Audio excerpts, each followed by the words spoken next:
ഓയ് നമ്മൾ കഴിഞ്ഞ വീഡിയോയിൽ സംസാരിച്ചിട്ടുണ്ടായിരുന്നത് നമുക്കൊരു ലോവർ ഡേയ്സ് വന്നാൽ നമുക്ക് അമാവാസി പോലെയുള്ള ദിവസങ്ങൾ വരുമ്പോൾ അതെങ്ങനെ ഐഡൻറ്റിഫൈ ചെയ്തു എന്നായിരുന്നു അല്ലേ നമ്മൾ കഴിഞ്ഞ വീഡിയോയിൽ സംസാരിച്ചിട്ടുണ്ടായിരുന്നത്. ഇനി ആ ലോവർ ഡേയ്സ് എങ്ങനെയാണ് ഹാൻഡിൽ ചെയ്തതെന്ന് പറഞ്ഞു തരട്ടെ. ഞാൻ എൻ്റെ ഒരു ഫ്രണ്ടായിട്ട് ആദ്യം കണക്ട് ചെയ്തു. അപ്പോൾ അവൾ പറഞ്ഞു, സുധി, നമ്മൾ ഇതുവരെ കേട്ട പോലെയല്ല, വൺസ് നമുക്കത് വന്നു കഴിയുമ്പോൾ അത് എക്സ്പീരിയൻസ് ചെയ്യാമെന്ന് വെച്ച് കഴിഞ്ഞാൽ ഭയങ്കര ഡിഫിക്കൽട്ടാണത് ഹാൻഡിൽ ചെയ്യുന്ന കാര്യം. പക്ഷേ നമ്മളൊക്കെ ഇവിടെ ഉണ്ടല്ലോ, നീ ആദ്യം പോയി ഡോക്ടറെ ഒന്ന് കൺസൾട്ട് ചെയ്യ്, എന്നിട്ട് മെഡിക്കേഷൻ വേണമെന്നുണ്ടെങ്കിൽ അത് എടുത്തോ, കുഴപ്പമില്ല, ഞാനൊക്കെ ഇവിടെ ഉണ്ടല്ലോ എന്ന് പറഞ്ഞു. ഇതൊക്കെ പറഞ്ഞു തന്നിട്ടുണ്ടെങ്കിലും നമ്മുടെ ഡെയിലി റൂട്ടീൻ പോലും ചെയ്യാൻ പറ്റാതെ, ഇതിൻ്റെ ഒരു പീക്ക് വേർഷൻ എന്താണെന്ന് വെച്ച് കഴിഞ്ഞാൽ, എനിക്കൊരു സർട്ടിഫിക്കറ്റ് കോഴ്സ് ചെയ്യണമെന്നുണ്ടായിരുന്നു, ഒരു സെൻട്രൽ ഗവൺമെൻറ്റിൻ്റെ. അപ്പോൾ അത് ചെയ്യാനായിട്ട് അതിൻ്റെ ഫൈനൽ എക്സാമിനേഷന് ഫീസ് വരെ അടച്ചിട്ട് ഞാൻ എക്സാം എഴുതാൻ പോയില്ല. അപ്പോഴാണ് ഇതിൻ്റെ ഒരു പീക്കായിട്ടുള്ളൊരു വേർഷനാണിത് വന്നിട്ടുള്ളത് എന്നുള്ളത് നമ്മുടെ ചുറ്റുള്ളവരും അല്ലെങ്കിൽ എന്നെ അറിയാവുന്ന കുറച്ച് മനുഷ്യന്മാരൊക്കെ മനസ്സിലാക്കുന്നത്. അപ്പം അതിനകത്ത് എൻ്റെ ഒരു കൊളീഗായിട്ടുണ്ടായിരുന്നു, ഞങ്ങളുടെ ഒരു സ്റ്റുഡൻറ്റ്, നമ്മുടെ ഒരു ഫ്രണ്ട് സർക്കിളിലുള്ളൊരു മനുഷ്യൻ എന്നെ വിളിച്ചിട്ട് എൻ്റെ അടുത്ത് പറഞ്ഞു, എനിക്കൊരു കാര്യം മനസ്സിലാക്കണം, തോണി മറിഞ്ഞ് എനിക്കാണെങ്കിൽ ഇരിക്കാൻ സുഖം തോണിപ്പുറമാണ്. ലൈക്ക് ഇങ്ങനൊരു അസുഖം ഉണ്ടെങ്കിൽ, ഡിപ്രഷൻ പോലെയുള്ള ഒരു സംഭവം ഉണ്ടെങ്കിൽ, സെൽഫ് ആക്സെപ്റ്റൻസ് എന്ന് പറയുന്ന ഒരു സാധനമാണ് ഏറ്റവും ബെസ്റ്റായിട്ട് വേണ്ടത്. അത് തന്നെയാണ് ഏറ്റവും വലിയ മെഡിസിൻ എന്ന് പറയുന്നത്. അതെനിക്ക് ഭയങ്കര ഒരു ഇൻസൈറ്റ് ആയിരുന്നു കേട്ടോ. അപ്പോൾ വെരി നെക്സ്റ്റ് ടൈം ഞാൻ പോയി ഡോക്ടറെ കൺസൾട്ട് ചെയ്തു.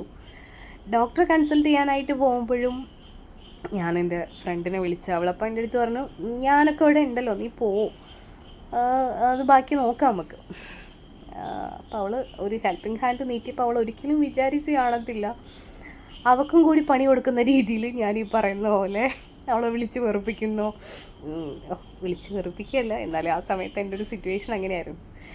ഞാൻ വർക്ക് ചെയ്യുന്ന ഓഫീസിലൊക്കെ ഇരിക്കുമ്പോൾ ഒരു 11 മണി, ഒരു 12 മണി ആവുന്നൊക്കെ സമയമാകുമ്പോൾ അവിടെ ഇരുന്ന് കരയാൻ തുടങ്ങും, വെറുതെ ഇരുന്ന് കരയാൻ തുടങ്ങും, സ്വിച്ച് ഇട്ട പോലെ. അപ്പോൾ നമ്മളെ കുറച്ച് കൊളീഗ്സിനെ അറിയാം. അപ്പോൾ അവരൊക്കെ ഓടി വന്നിട്ട് നമ്മളൊക്കെ ഒരുപാട് ഹെൽപ്പ് ചെയ്യും കേട്ടോ. മിസ്സേ കരയാതിരിക്കുക എന്നൊക്കെ പറഞ്ഞപ്പോൾ ഞാൻ ഇവളെ വിളിക്കാതെ എനിക്ക് കരച്ചിൽ വരുന്നുണ്ട്, ഞാൻ എന്തിനാ വെറുതെ ഇരുന്ന് കരഞ്ഞുകൊണ്ടിരിക്കും. അപ്പം എൻ്റെ അടുത്ത് പറഞ്ഞു, നീ കരഞ്ഞു, കരയാതിരിക്കണ്ട, ഇങ്ങനെ കുറേ ഇമോഷൻസൊക്കെ ഇങ്ങനെ സപ്രസ് ചെയ്ത് വെക്കുന്നതുകൊണ്ടാണ് ഇങ്ങനത്തെ പ്രശ്നങ്ങൾ. നീ കരഞ്ഞു തീർന്നു. പക്ഷെ അവിടെ നമുക്ക് ഇമോഷണൽ ഇൻ്റലിജൻസ് അല്ലെങ്കിൽ ഇമോഷനെ റെഗുലേറ്റ് ചെയ്യുക, ഈ പറയുന്ന സംഭവങ്ങളൊന്നും നടക്കത്തില്ല കേട്ടോ. അപ്പോൾ പിന്നെ അത് ടാക്കിൾ ചെയ്തു. വൺസ് അതൊന്ന് ആക്സെപ്റ്റ് ചെയ്തു, പിന്നെ അതിൻ്റെ മെഡിക്കേഷനിലൂടെ പോകേണ്ട സിറ്റുവേഷൻ ആയിരുന്ന സമയത്ത് മെഡിക്കേഷൻ എടുത്തു. പിന്നെ ഉണ്ടായിരുന്ന സംഭവം എന്ന് വെച്ച് കഴിഞ്ഞാൽ, നമ്മൾ ഇനീഷ്യലി യോഗ സ്റ്റാർട്ട് ചെയ്തു. യോഗ സ്റ്റാർട്ട് ചെയ്യാനൊക്കെ പോകുന്നത് എൻ്റെ ഒരു ഫ്രണ്ട് വന്ന് വിളിച്ചിട്ട്, അപ്പോൾ അവൾ, നീ വരുന്നോ, എനിക്ക് തടി കുറയ്ക്കണം, നിനക്ക് തടി കുറയ്ക്കാൻ താല്പര്യമുണ്ടോ, ഉണ്ടെങ്കിൽ വാ, നമുക്ക് തടി കുറയ്ക്കാൻ പോവാം. അപ്പോൾ ഞങ്ങൾ ഓക്കെ ഫൈൻ, തടിയാണെങ്കിൽ തടി കുറയട്ടെ, എന്തെങ്കിലുമൊക്കെ ഒന്ന് നടക്കുമല്ലോ, എന്തിലെങ്കിലുമൊക്കെ എൻഗേജ്ഡ് ആവുമല്ലോ എന്ന് വിചാരിച്ചിട്ട് ഞങ്ങൾ വീട്ടിൽ നിന്ന് ഒരു 2-3 കിലോമീറ്റേഴ്സ് നടക്കുന്ന സമയത്ത് പല രീതിയിലുള്ള ചർച്ചകളാണ് ഉണ്ടാവുക. എങ്ങനെ തടി കുറയ്ക്കാം, ന്യൂട്രീഷൻ്റെ ആവശ്യമില്ല, അല്ലെങ്കിൽ ഡയറ്റ് എങ്ങനെ ഫോളോ ചെയ്യാം, ജിം ട്രെയിനർ ഇല്ലാണ്ട് എങ്ങനെ ബാക്കിയുള്ള കാര്യങ്ങൾ ചെയ്യാം. അപ്പോൾ നമ്മളിങ്ങനെ നടന്നു പോകുന്നതൊക്കെ കാണുമ്പോൾ ആളുകൾ വിചാരിക്കും ഭയങ്കര കൂലങ്കുഷമായിട്ടുള്ള ചർച്ചയിലാണെന്ന് കണ്ടിട്ട്. നമ്മൾ അറിയുന്ന ആളുകൾ പോലും ചിരിക്കാണ്ടയോ ഒക്കെ അങ്ങനെ പോകും. പിന്നെ അവരെ കാണുമ്പോഴാണ്, നിങ്ങളെ കണ്ടിട്ടുണ്ടായിരുന്നു, ഭയങ്കര സീരിയസ് ആയിട്ടുള്ള ചർച്ചയിലായിരുന്നു. അപ്പോൾ ആളുകൾ നമ്മളെ കാണുന്നത് ഭയങ്കര സീരിയസ് ആയിട്ട് സംസാരിച്ചുകൊണ്ട് പോകുന്ന 2 ആളുകൾ. പക്ഷെ നമ്മൾ സംസാരിച്ചുകൊണ്ട് പോകുന്നത് ഇങ്ങനത്തെ കുറച്ച് കാര്യങ്ങളാണ്. അപ്പം ഇങ്ങനെ നടക്കാൻ പോകുമ്പോൾ, ഇതൊക്കെ പോകുമ്പോൾ നമുക്ക് ഒരുപാട് സ്ട്രെസ് റിലീഫാണ് കേട്ടോ. പിന്നെ സെൽഫ് ആക്സെപ്റ്റൻസ്, ഇതേപോലെ വർക്കൗട്ട് ചെയ്യാൻ പോകുന്ന കാര്യങ്ങൾ, പിന്നെ ഈ പറയുന്ന പോലെ നമുക്ക് ആവശ്യമില്ലാണ്ട് ഉപദേശങ്ങൾ വാരിക്കൊരുത്തരാനായിട്ട് നമ്മുടെ ചുറ്റിലും ആൾക്കാരുണ്ടാവും.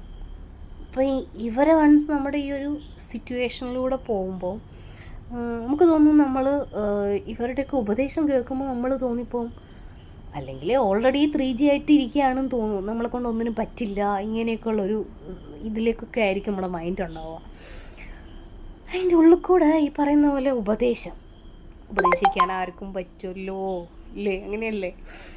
അപ്പോൾ അവരെ ഈ പറയുന്ന പോലെ നൈസായിട്ട്, അവർക്ക് പോലും അറിയരുത് വൺസ് അവർ നമ്മൾ നൈസായിട്ടാണ് ഒതുക്കി വിടുന്നത് എന്നുള്ള കാര്യം എന്താണെന്ന് വെച്ച് കഴിഞ്ഞാൽ, വൺസ് നമുക്കൊരു എക്സ്പീരിയൻസ് വന്നാലേ ഉള്ളൂ നമുക്കൊരു കാര്യത്തിനെ പറ്റി സംസാരിക്കുമ്പം അതിൻ്റെ എന്താ പറയുക, അതിൻ്റെ പീക്ക് ലെവലൊക്കെ എങ്ങനെയാണെന്നുള്ളത് നമുക്ക് പറയാനായിട്ട് പറ്റുക. അല്ലാതെ ഗ്യാലറിയിൽ ഇരുന്നിട്ട് ചിയർ ചെയ്യുന്ന ഒരു മനുഷ്യന് അറിയില്ല പ്ലേ ഗ്രൗണ്ടിൽ ഇറങ്ങി കളിക്കുന്നതിൻ്റെ ഒരു അതിൻ്റെ അധ്വാനം എത്രത്തോളം ഉണ്ടെന്നുള്ള കാര്യം. സോ അവർ നോട്ട് ദ വേർഡ് നൈസായിട്ട് ഒഴിവാക്കി വിടുക. ഓക്കെ, ഞാൻ നൈസായിട്ട് ഒഴിവാക്കി വിടുകയായിരുന്നു ചെയ്തിട്ടുണ്ടായിരുന്നു. പിന്നെ സെൽഫ് ആക്സെപ്റ്റൻസ്, വർക്കൗട്ട് ചെയ്യുക, സെൽഫായിട്ട് ആക്സെപ്റ്റൻസ് ചെയ്യുക. പിന്നെ ചെയ്തുകൊണ്ടിരുന്നത് ഈ പറയുന്ന പോലെ ഇഷ്ടമുള്ള കാര്യങ്ങൾ ചെയ്തു തുടങ്ങി.